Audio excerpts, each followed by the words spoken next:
Hello everyone, welcome to the SGT University. I am Dr. Umesh Chandra from Center for Languages and Communication. In the previous lecture, we have understood the basic understanding of literary theory by Matthew Arnold. In this lecture, we are going to understand the critical evaluation of literature according to the theory of Matthew Arnold. Arnold became professor of poetry at Oxford and held the position for 10 years. From 1862, he published a series of essays on various authors, and to this, he added the opening essay, The Function of Criticism at the Present Time, originally published in the National Review in 1864. His Essays in Criticism, first series, marks the end of the first phase of Arnold's critical career. The second phase was spent in theological and religious controversies, and the second series of essays in criticism marks the third phase. The two series are divided by a long gap of 20 years.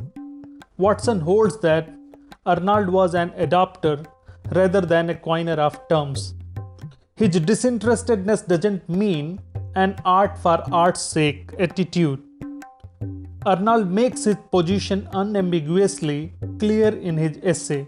He says that the function of criticism at the present time for the critic is to steer clear of the practical and political considerations, and criticism should show its disinterestedness by keeping aloof from practice, by resolutely following the law of its own nature, which is to be a free play of the mind on all subjects which it touches, by steadily refusing to lend itself to any of those ulterior political, practical considerations.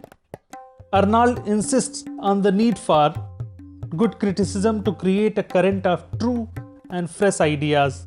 The critic's job is to pave the way for high culture. Criticism needs to regard Europe as being for intellectual and spiritual purposes. Arnold rated the English Romantics very low in comparison with their continental counterparts.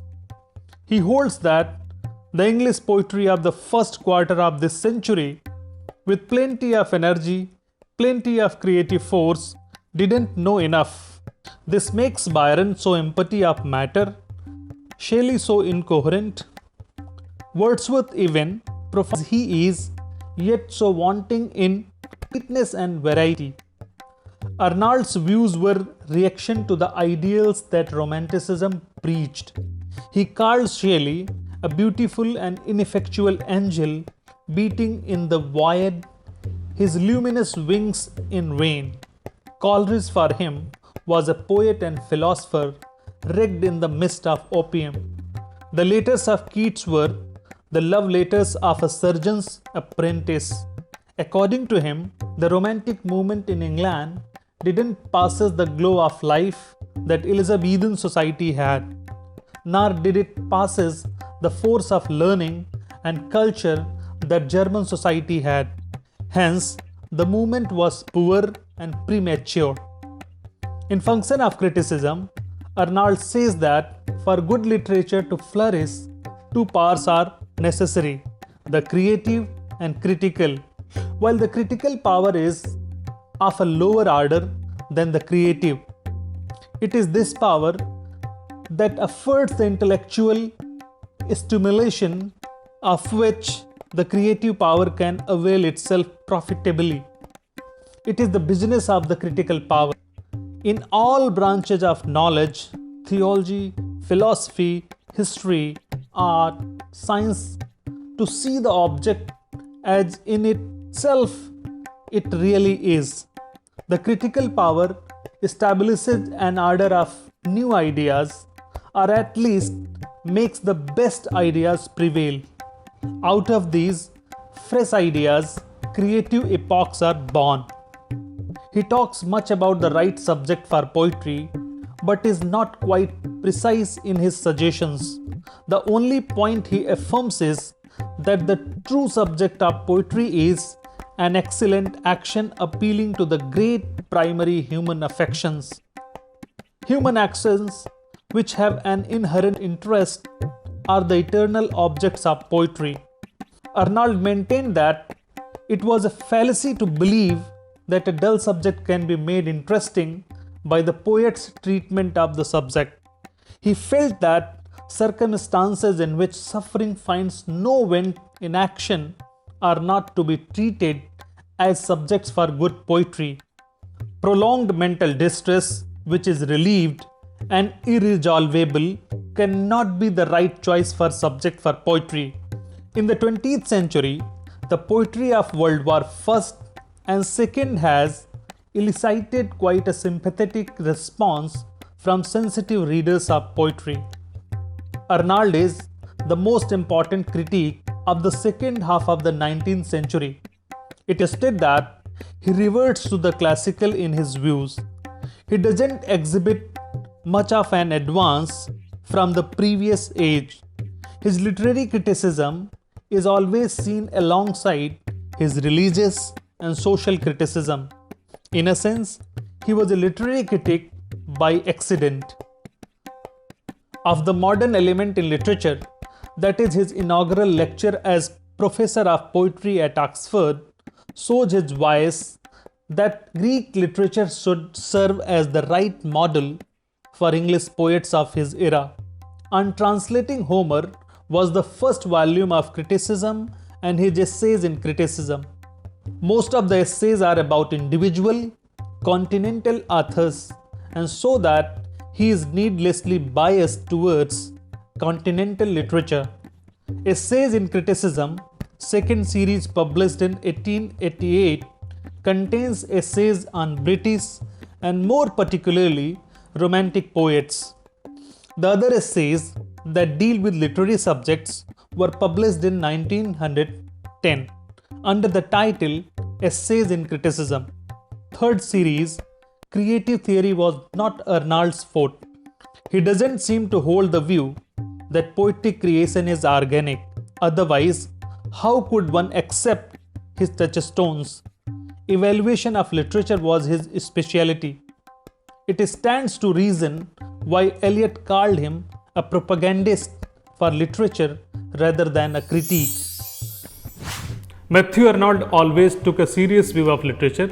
He didn't like the literature of the writers of his contemporary time, but he liked to evaluate the literature of past generations.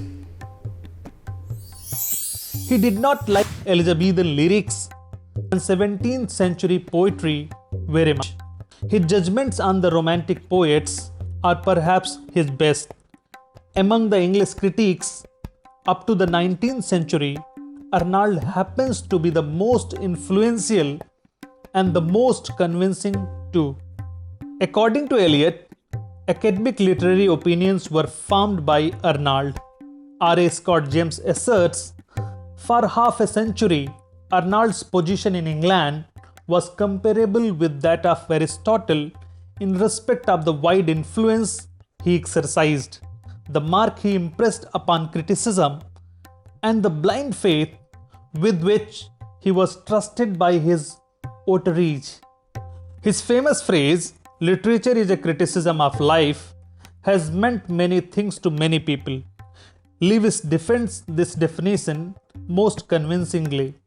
We make our judgments about poetry by bringing to bear the completest and profoundest sense of relative value that aided by the work judged. We can focus from our total experience of life, which in literature, and our judgment has intimate bearings on the most serious choices we have to make thereafter in our living. Arnold's criticism doesn't have much to do with criticism in the usual sense. Its primary function is to see the objects in itself it really is. He is a strong apologist for criticism, by which he means a critical spirit. He advocates disinterestedness, a circulation of fresh and free ideas, freedom from British provincialism, and an acceptance of European ideas. especially drawn from Germany and France. Disinterestedness also may mean absence of prejudice and intellectual curiosity. The quality of criticism is to be disinterested. It ought not to advocate any cause or drive any belief into anyone. Literary criticism for him is descriptive and interpretative. The function of criticism is to create an intellectual climate for the flowering of creative literature. He also firmly emphasizes the role of judicial criticism for setting the right standards in art. In his really estimate, the literature of the 18th century is provincial and the literature of the Romantic age lacks intellectual vigor. In fact, he possessed a very good sense of the historical facts. He had very low opinion of his contemporaries. Carlyle was a moral desperado, Ruskin eccentric, Tennyson's Maud a lamentable production, and Swinburne a pseudo-Shelley. Like Coleridge before him, Arnold had no interest at all in the genre novel. Many of Arnold's belief and assumption on poetry and its function are weak for attack. His definition of poetry is that it is a criticism of life. It means that literature is capable of interpreting life, and in this simplified sense, it is a gross and didactic misrepresentation of the function of art. His high seriousness is sometimes ridiculed as churchyard solemnity. Arnold gets into difficulty when he argued that all depends on the subject, the choice of a fitting action. To say that style and content are two different things independent of each other is a fallacy. Again, his conviction that alexandrine and couplet are inadequate for poetic expression is another fallacy. His insistence on particular metrical pattern begs the question of the very nature of poetry.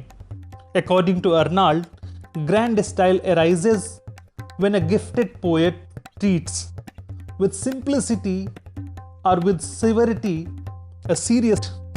His range of great poetry is severely restricted. The touchstones have only a short range. Single passages do not prove his theory. Great authors and centuries of national traditions cannot be represented in a line or two. As a practical critique, Arnold arranged the English poets, soaped discrimination between the major and the minor parts. His approach to literary criticism is moralistic. He treats literary criticism as an important branch of criticism in general. The purpose of the critical power is to see the object as in itself it really is.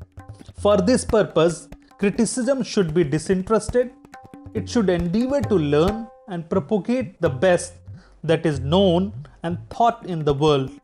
For him, the value of work of art cannot be discussed by analyzing it. Its value has to be felt and recognized. Poetic quality is indefinable. Critical power and sensitivity to respond to works of art grow through liberal education.